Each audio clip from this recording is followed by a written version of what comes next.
Hi, this is Shayne Bryan from the Bad Boys Podcast. While the Bad Boys Podcast is on a break, I decided to launch a brand new show featuring interviews with some amazing guests that we've had, as well as new interviews that I've done on my radio show on LAFM. I've had so many interviews that I've done and so many more planned now. The show is called A Long Way to the Top, and if you'd like to hear more, then search for Long Way to the Top on the platform that you're listening to right now. Enjoy this special Bad Boys presentation of Long Way to the Top.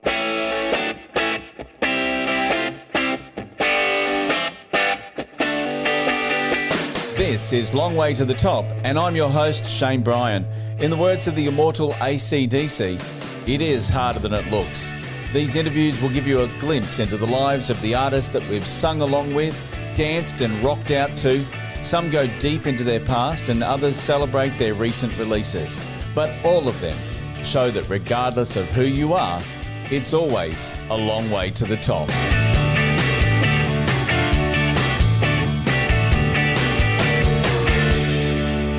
The Police were one of the biggest bands of the 80s, a mixture of new wave, punk, rock and reggae. 75 million records, 6 Grammys, Rock and Roll Hall of Fame, and in 1983, Rolling Stone called them the biggest band in the world. And then in 1986, the Police were no more. This week, Stewart Copeland releases a book that glimpses into 1976 to 1979, the starving years. I'm Shayne Bryan, and Long Way to the Top presents the Police Diaries.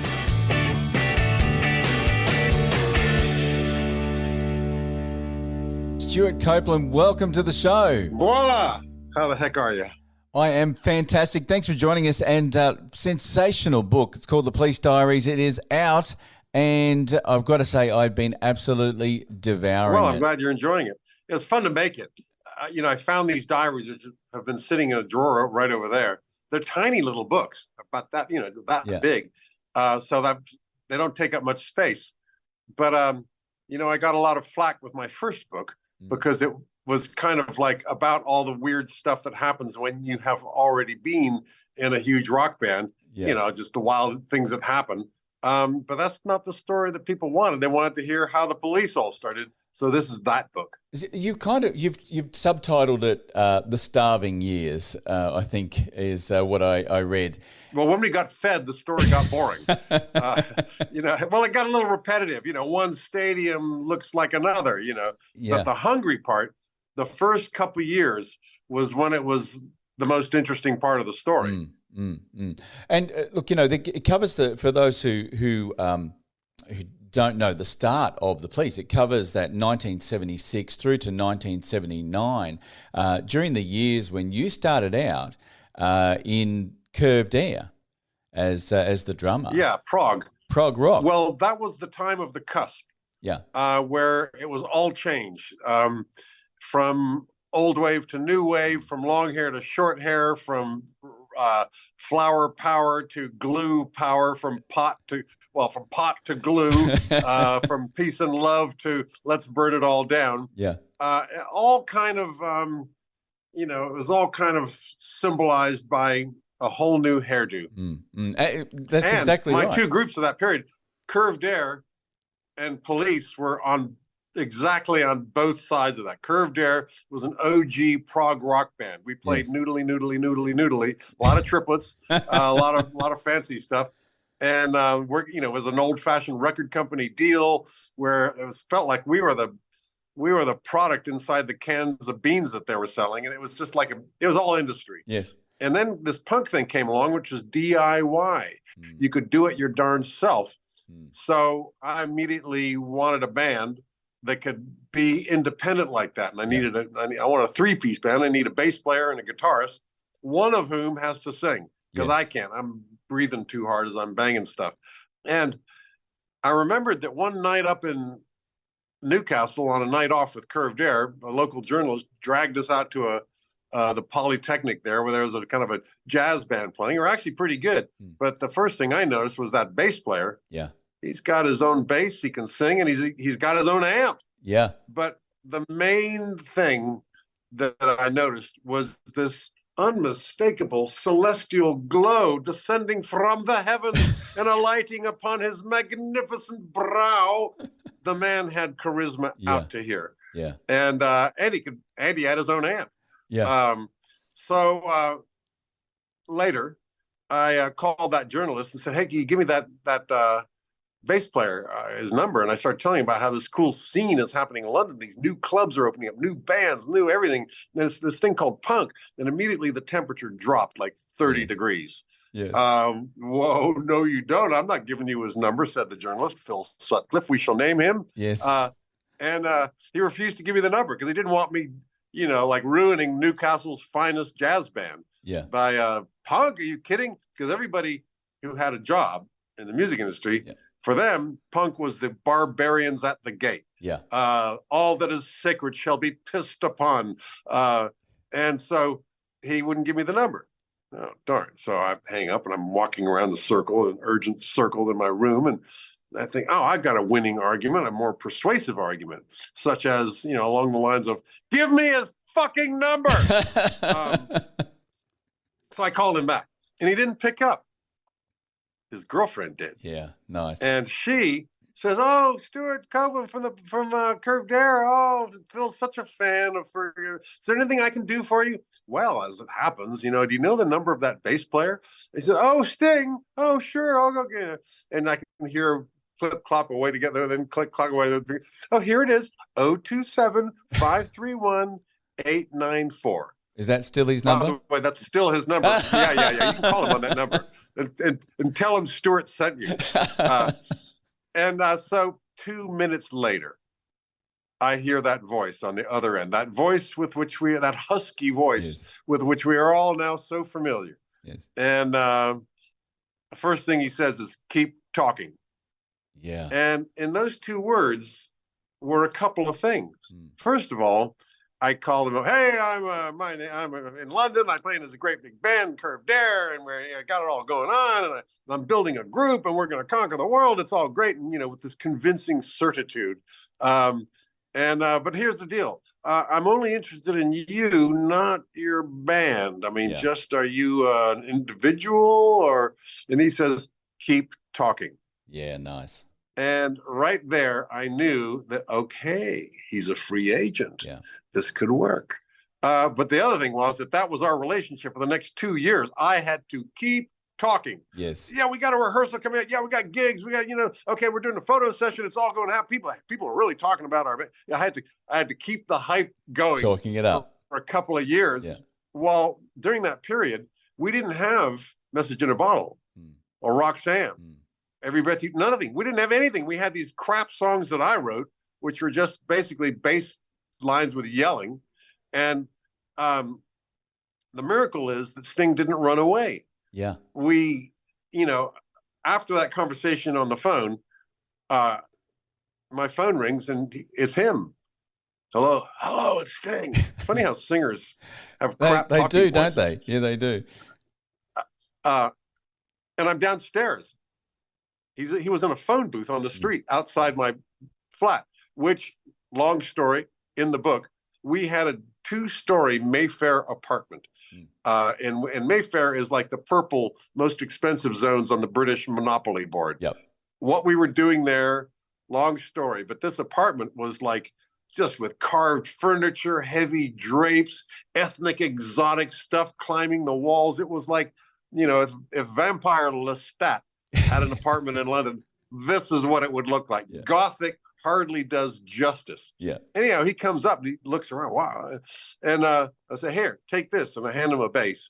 And he plug it in and we start blazing. Yeah. And this guy's a complete stranger, but we are from the first instant locked. We rage high into the skies. We dig deep under the mountain. We go out into the broad expanse of humanity. We go inside for that little moment of poignancy.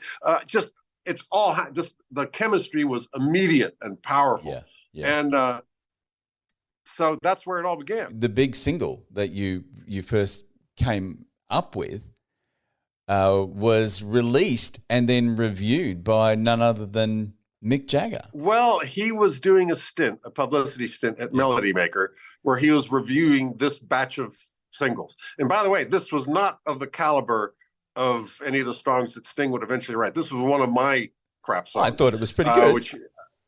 Well, that was okay. Bit punky. Yeah. Yeah. It was utility music to play the punk clubs because that was the only scene happening. We needed punk songs, and with my 3 chords, I concocted a set.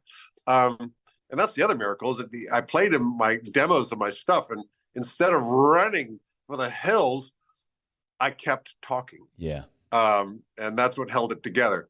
And so, yeah, Mick Jagger. There was a picture of him looking at this thing. I don't know what his opinion of it was. He said, but there he is looking at it. He called the song "competently played rock with nasal annihilated vocals." Boston. I'll have a go at him about that. But so we stuck together through through thin and thinner, Sting and I, as at least we were a hot rhythm section and people would hire us to come and play on sessions.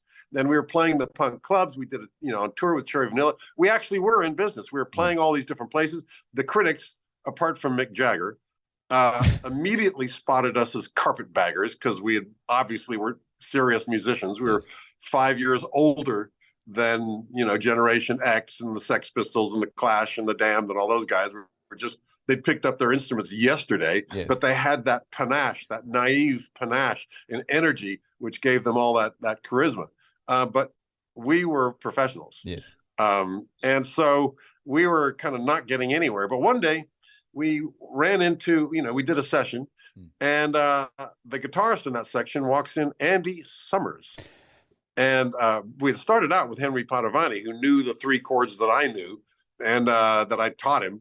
And that was the band. And he was great on stage. Heavy glass. He was Corsican. He had leather jacket, collar up, all the business, real great charisma. But he only knew 3 chords.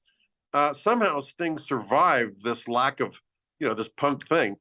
But coming home from that session where we had spent a glorious day playing actual music, we'd forgotten what that was like, playing good music. And driving home, he's seething, and he'd thrown in his lot with this crazy American with his wild, grandiose schemes. And we're driving home, and he's just saying, we got to get that guy. We got to get that guy. I mean, Henry, he's just not up to scratch. You're a better guitarist than he is. Then he carries on with his tirade, but what did you say? Really?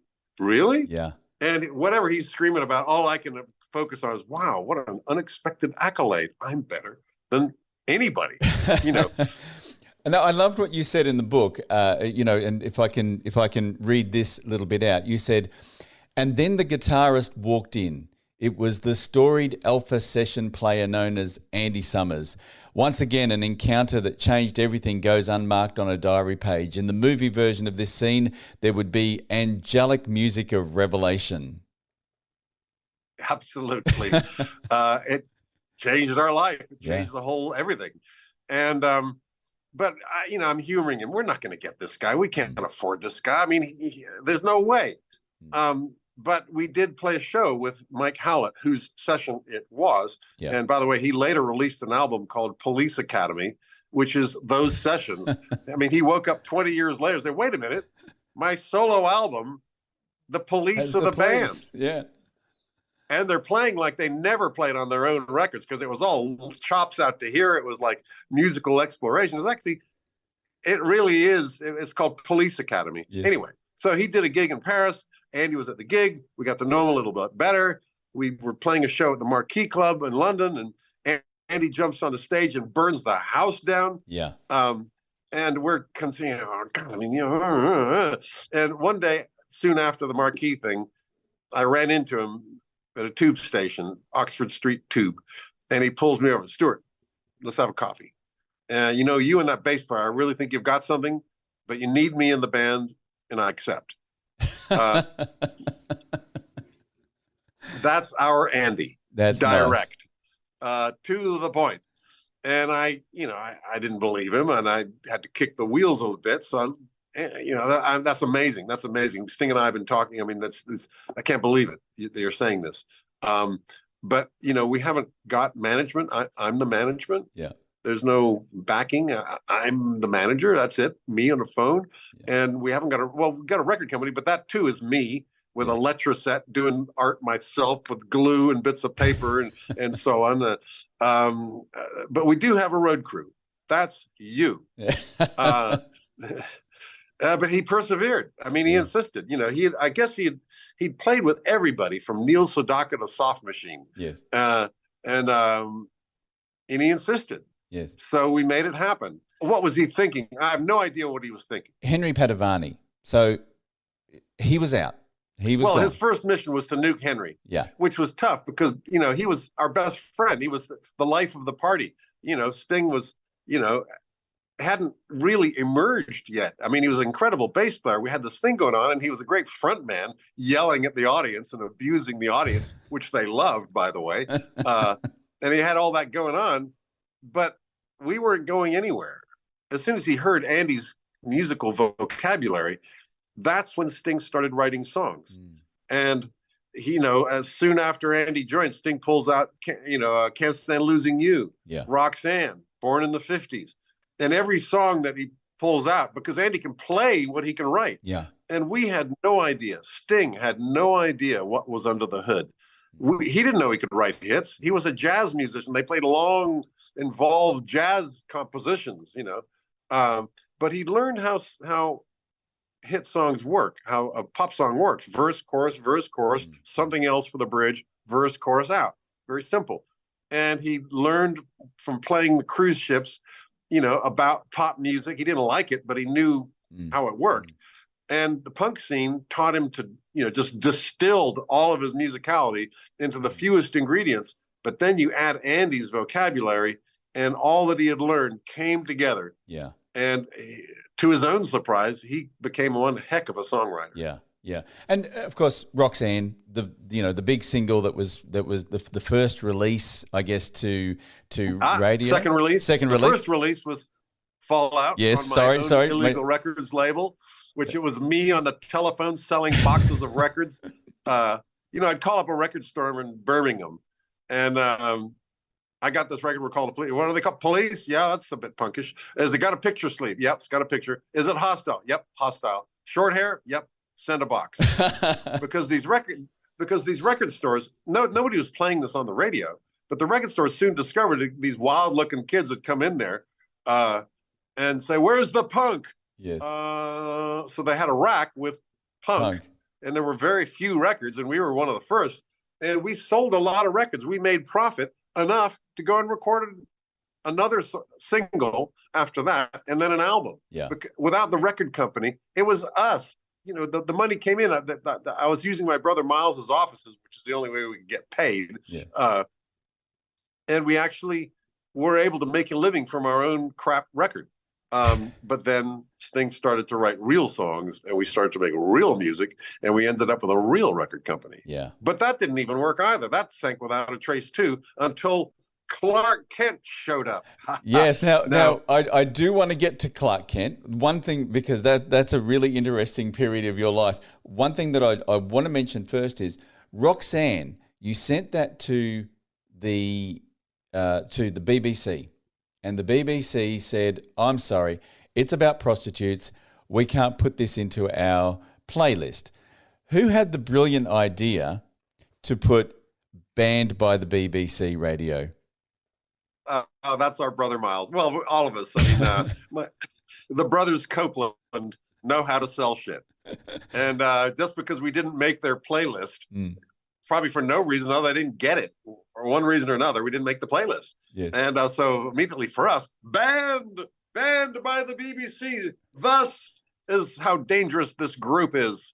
And everyone loved it and bought the single. It sank without a trace. Oh, did it? Okay. Partly because we went to Germany to do, Andy's last gig that he had was as German composer in Germany who was doing a tour.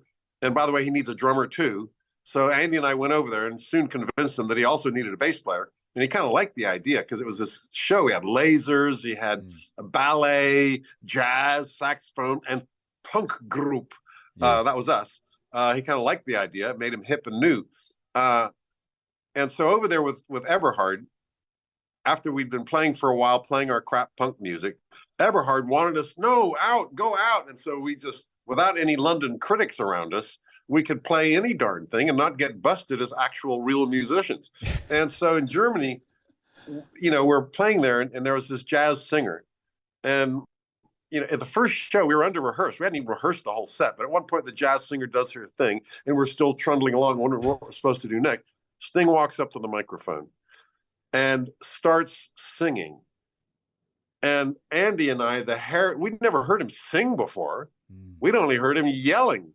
And just his voice soaring high like the eagle soars, and every heart in the theater is broken. Actually, we're playing arenas. It was big. And just like Andy and I are going, holy crap, what have we got here? And Sting's just, anyone who's seen a Police show back in the day, seeing Sting improvise on stage knows what I'm talking about. But we didn't know anything about that at the time. And Andy and I come in, and we're playing. That's where we discovered our sound, really. It was with Eberhard Schinner in Germany. He gave us license to escape the very strict rules of punk. Yes. Anyway, our record, meanwhile, disappeared without a trace. But lo and behold, I had a couple songs which are too dumb, even for the Police in those days, which I recorded myself. I played all the instruments, I sang, and the whole thing, one-man band. Then I made this record called Don't Care, which by some miracle, the BBC Radio 1 did add to the playlist, equals hit. Yes. So there I am, and I immediately, with A&M, they had signed the Police, it had failed. But I said, look, I'm on the Radio 1 playlist. And they said, okay. And they immediately signed Clark Kent and closed the deal for the Police, lock up the Police for an album. Yes. And I had a little minor hit. And my big brag, I'm glad you somehow managed to drag it out. I was getting there. It was the first time the Three Blonde Heads ever appeared on live national television. Top of the Pops. Was Top of the Pops. Yes. Yeah. And national TV, you play Top of the Pops, you go up 10 points in the chart, just like that. Yeah.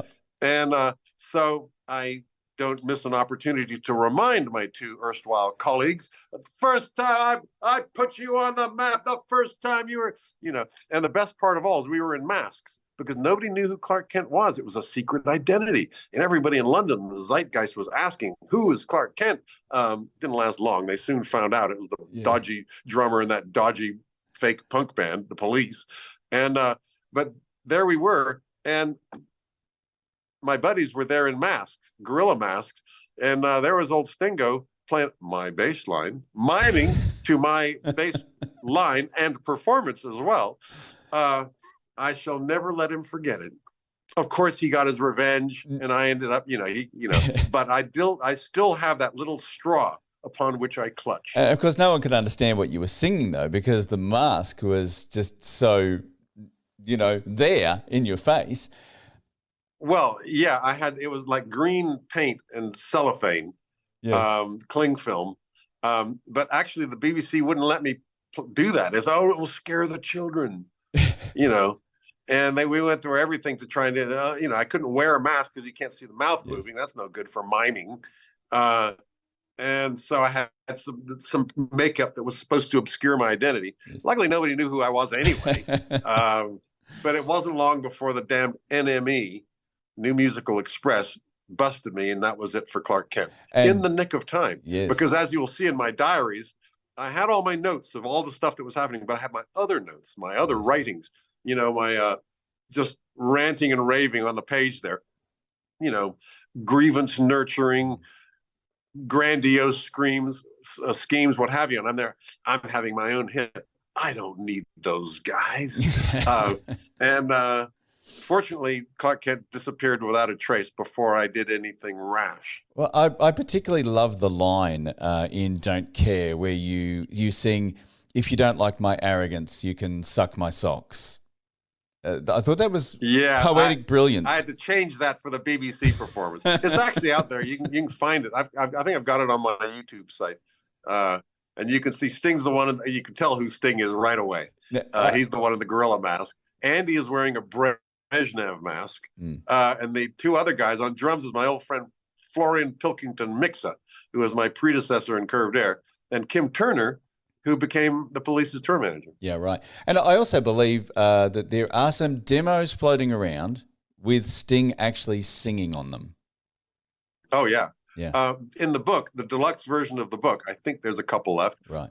There's a disc as well, Yes. which has all my demos of the period, because I was recording at home with my Revox A77 and eventually a TIAC. Then all those original songs are there. And I didn't include those ones with Sting singing will appear on the Police Deluxe album. Yes. At some point. Oh yeah, I've got him singing my hit, my Don't Care.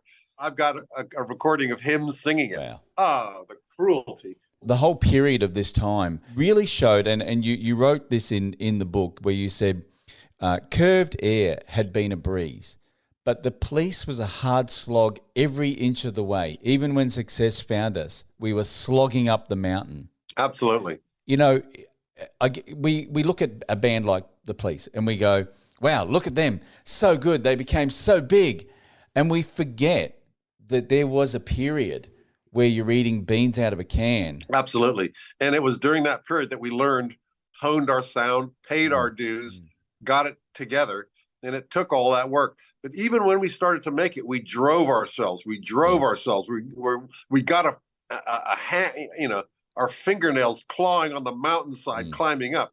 Whereas in Curved Air, in the old wave, we were signed to a record company who paid all the bills, and we had a crew, and we'd play the gigs, we'd laugh and giggle, then we'd play our set, burn down the house, because it was actually a pretty good live act with a good following. I joined at the very end of Curved Air. You know, I was the last rat to jump aboard the sinking ship. But it actually did pretty well. And it was very comfy. We had a crew around us and everything. I didn't worry about management. I didn't worry about whether the band even was going to make it or not. But with the Police, I cared about every detail. And it was me on the phone hustling. And then when Andy joined, I had to readjust because Andy also was a very strong hustler. Now we had two of us, and I had somebody to talk to because, you know, Sting was busy at home, you know, engaged with dense literature and songwriting. And so it was Andy and I on the phone scheming and choosing shots from the contact sheet. And, you know, so when Andy joined, there were now two of us on the phone. Yeah. Yeah. Now this book takes, you know, you right up to the point where you haven't actually gone to America, or you just go to America, and that's kind of your big break moment. Now, I believe that this is a bit of a bookend, I guess the front bookend to the movie that was released. That's right. Yeah. Well, as soon as we got to America, the first disposable income I had, I bought a movie camera. Yeah. And I made the movie Everyone Stares, which, you know, actually had a life of its own. It's out there. And so this is the period before that. Yeah. Yeah. Now, the hungry part. And that was the interesting part, because like I said, it starts to get repetitive after that. You know, one stadium is just like another.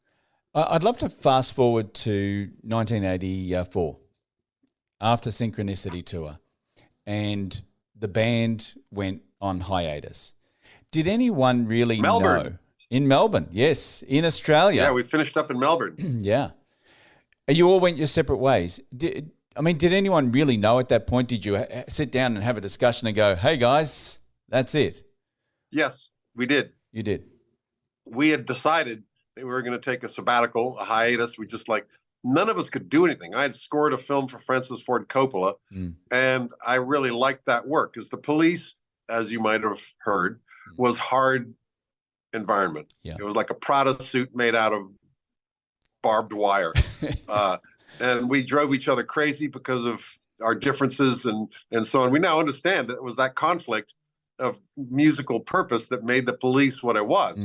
But at the time, it was very difficult. So when I went off to do a film score with Francis Coppola, and I'm all by myself in the studio, no negotiation, no belittlement, no put downs, no, you know, just free to make music. I'd forgotten how much fun it is to make music when it's not a battle. You don't have to struggle for everything. And I wanted to do more of that. Meanwhile, Sting had some success with his acting. And we just, anything that we wanted to do was kind of nipped in the bud, kind of withered on the vine, because everyone wanted to keep the golden goose producing golden eggs, and nobody thought it was a good idea for anybody of us, any of the three of us, to go off and do anything else. And we could feel that cage, the golden cage, and we figured, one night we had decided that we were going to finish off. Yeah. And but after a show in Chicago, and there's talking about, okay, after Australia, then we'll do another South American leg, then we'll go back and then maybe do the next album, and whatever. And we're going, okay. But we are in the car on the way back to the hotel, and Sting and I are talking, and we realize, wait a minute, we got to be together on this, and we've got to be, we got to speak with one voice. So we get back to the hotel, call Andy, and he's in agreement, and we just said, that's it. No more after Australia. That's it. We will have to have, what else there after Australia? That's it. Come on. That's it. That's the pinnacle of your career. Exactly. Absolutely. Well, that was a good thing about the band, is that we did go out on a high. We never saw the other side of the parabola. Yeah. Where it starts to go down. We never experienced that. It was still going up like a rocket ship when we walked away. I remember in 1986 you performed at the Amnesty concerts, and you brought Bono on stage for the final verse of Invisible Sun, and at the end you handed U2 the instruments, and Bono himself actually said it was like passing the torch. What a great note to go out on. Well, I mean, our joke was with Andy when Andy hands his guitar over to Edge, make sure it's out of tune. We were kidding. It was a joke. Andy none of us would have done that. We had a lot of respect for you too. And it would be an honor. I felt honored that Bono, who was already something, would see it that way. Yeah, very much so. There's been a lot of, I guess, well-documented tension between, I guess, everyone in the band. And we look at this and go, oh, the band's fighting. But was it just a case of that you were all just too close to one another? Well, every band is close, and I thought all bands were conflict like that. But I've come across other groups where they get along great. Rush get along great. Fish get along great. The Foo Fighters are the most easy, fun hang in show business. The Police was not an easy, fun hang. Oh, the Beatles weren't easy either. Come on. Well, we could see that they had some tension too. Yeah. But we realized the purpose of it, and it really was down to the fact that we figured this out later. But music has a different function in our lives. Yeah. And we make it for different reasons. And we make it in by different means. Yes. And for Sting, it's a beautiful thing that he can make that takes him into a place of serenity, beauty, calm, escape from the hurly-burly world. It's a beautiful place that he goes when he writes songs. And it's just a wonderful thing. And to bring it to the band, and he has a great idea, and then he has to negotiate and deal with and compromise, and that's what was once collaboration is now compromise. And by now he knows how to write and how to record a hit. Yes. And he gets it perfect in his mind, and when he goes to the band, it's going to be, in his mind, diminished in some way, diluted by these two. And for us, of course it's going to be diluted. That's what we're in a band for, is to take your shit and make something even better out of it. That's, when we started off and he'd bring a song and cool. And he'd just be happy that we liked the song, and sure, faster, no problem. But by then he really knew what he was doing, and it was hard for him. I guess it's the refining process of a that's what the band is really there for. And sometimes the fire gets hot. Yeah, it was all about the music. And you get burnt. Over dinner, we would get along great. Yeah. And that's always been the case. Even in the reunion tour, we drove each other mad. Yes. And it was during the reunion tour that we figured out what the deal is, what the formula, what it's all about. In fact, we had band therapy.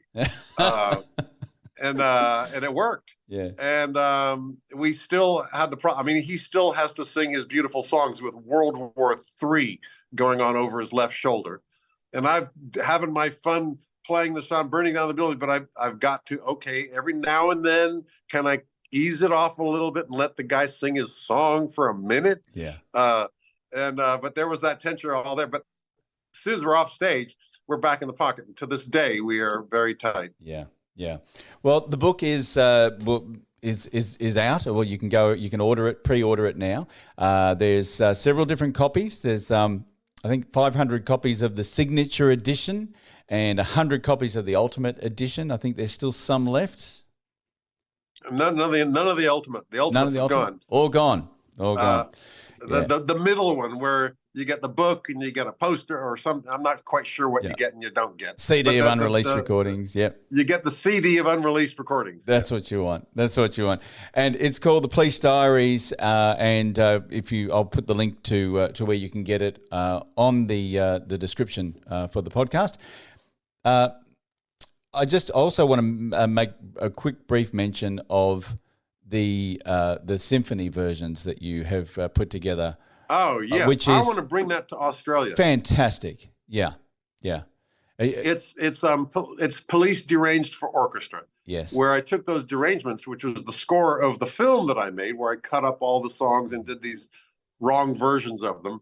And I've been playing with, my film composing is where I had an involuntary education in orchestra. And I've been doing these shows commissioned by various entities, the Liverpool Symphony, the Dallas Symphony, whatever. And somebody said, well, why don't you throw in some police songs there, throw in some hits? And of course I said, no. And then, okay, well, yes. And I used those deranged versions that I did for the film, orchestrated those, and I got 3 soul singers on the mic. And that was just a clinical decision. But wow, when I heard them, it blew my mind. And it's like the Police sung by the Supremes with a gigantic orchestra and me banging shit. I would think I was listening to... And then there's another version. The story doesn't end there, folks. And that's not all. I really loved Every Breath You Take with the Zulu. Yeah, incredible. Just amazing versions that you've put together on that album. Yeah, well, there's 2 versions of the album. There's the first one, which is the original Deranged concept. Yeah. But then my buddy Ricky Cage, with whom I've won a Grammy for both of the last 2 years, he says, give me that record. You send me over those stems. Then next thing I know, he's got the Soweto Gospel Choir, the Mzansi Youth Choir, Sui Jian, a huge Chinese artist, and various others, and he's created a global version of it. Fantastic. And like I was saying, Every Breath You Take in Zulu is kind of cool. Yeah. And in Hindi, we have Urdu, Tamil, Hindi, Armenian. Amazing. That's really alternative. Yeah. Well, you finish your book with this line, and you say, "We were still on a mission to make the coolest music and be the coolest band." And I have to say, from a Police fan, there isn't very many bands out there that have stood the test of time and are still to this day on playlists on classic rock and on adult hits. I mean, sensational music. You've dragged it out of me. Once again, you've forced a brag out of me. You just demanded the brag. That on Spotify, we are now ahead of not only U2, but Led Zeppelin, Pink Floyd. Wait a minute, that's just not right. Pink Floyd? Ever heard of Dark Side of the Moon? Wow. Well, we're getting more, more streams, more listens than Led Zeppelin. Come on, folks. Have you no taste, no class? Get out your Led Zeppelin. I love it. Look, it's been an absolute pleasure chatting with you. And look, I hope the book goes well. In my opinion, thank you. Everybody should have this on their coffee table and be using this as a reference for how to make it in the music industry. Well, there is that. There is some use to the book. And just final thing, what are you listening to right now? I'm listening to Sleaford Mods. I'm listening to Idol. I'm listening to, for some reason, angry music makes me happy. We've come all circled all the way back to that punk again. That's brilliant. Yeah. I mean, why is that Slipknot just improves my day? Why doesn't it? Seriously, everybody needs a bit of Slipknot. Absolutely. Although I did catch it just by accident. I saw Jacob Collier playing a show in Italy, and wow, that little sucker, 28 years old, should have been throttled at birth, that kid. Well, they feed kids these days. He's on the piano, on the guitar, stage. I'm stealing chops off this kid. You know, I'm 70, he's 28. What's that? He's less prodigy. than half my age or something. And dang, that kid's good. You see, when I was driving my kids to school, they would keep me hip, but they've all grown up and out now. And the last I heard was Kendrick Lamar. And I haven't heard about anything since then, except for I have to run into Sleaford Mod. They're so tough. That is the weirdest band in the world. I don't know if they're big in Australia. Check them out. I will check them out, definitely. Well, thank you so much, Stewart Copeland. Thanks for joining me on the show today. Well, thanks for listening. Thanks for listening. I hope you've enjoyed this episode of Long Way to the Top. Hit plus or follow to subscribe to the podcast, and head over to Facebook at the Long Way to the Top podcast and give us a like. Keep on rocking, and I'll catch you on the next episode of Long Way to the Top.